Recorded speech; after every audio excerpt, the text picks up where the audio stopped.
इमरान खान की इस मुल्क में उसको सियासत करने का इख्तियार मेरे हिसाब से कानूनी तौर पर, आईनी तौर पर, इखलाकी तौर पर खत्म हो चुका है।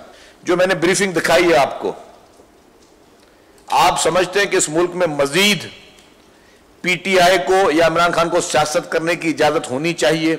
इस हरकत के बाद आप सब लोग सीनियर सहाफी हो, आपने जिलजिले भी देखे हैं, आपने सैलाब की तबाहकारियां भी देखी हैं। जब जिलजिला का टाइम आया तब परवेज मुशर्रफ साहब की हुकूमत थी, आप सबको पता है। पीपुल्स पार्टी भी ऑपोजिशन में थी, नून लीग भी ऑपोजिशन में थी। कभी किसी जमात की तरफ से पाकिस्तान की हिस्ट्री में, हमारी 75 साल हिस्ट्री में, कभी किसी जमात की तरफ से किसी तबाहकारियों के मौके पर आपने किसी को सियासत करते हुए देखा?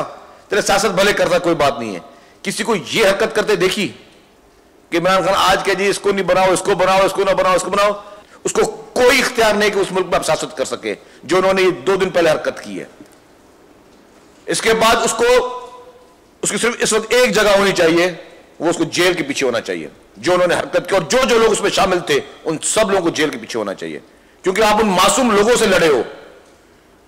आप उस 2 महीने के 3 महीने के बच्चों से लड़े हो, आप उन मासूम खवातीन से, बुजुर्गों से लड़े हो। आपने ये हरकत करके आपने उनकी इमदाद रोकने की कोशिश की। मैंने कहा कि ये वो हरकत है कि कोई शख्स ऑक्सीजन पे, वेंटिलेटर पे हो और आप उसका ऑक्सीजन मास्क हटा दो और उसके वेंटिलेटर को डिस्कनेक्ट कर दो ताकि वो तड़प तड़प के मरे। ये इमरान खान और पीटीआई ने वो घटिया हरकत की है।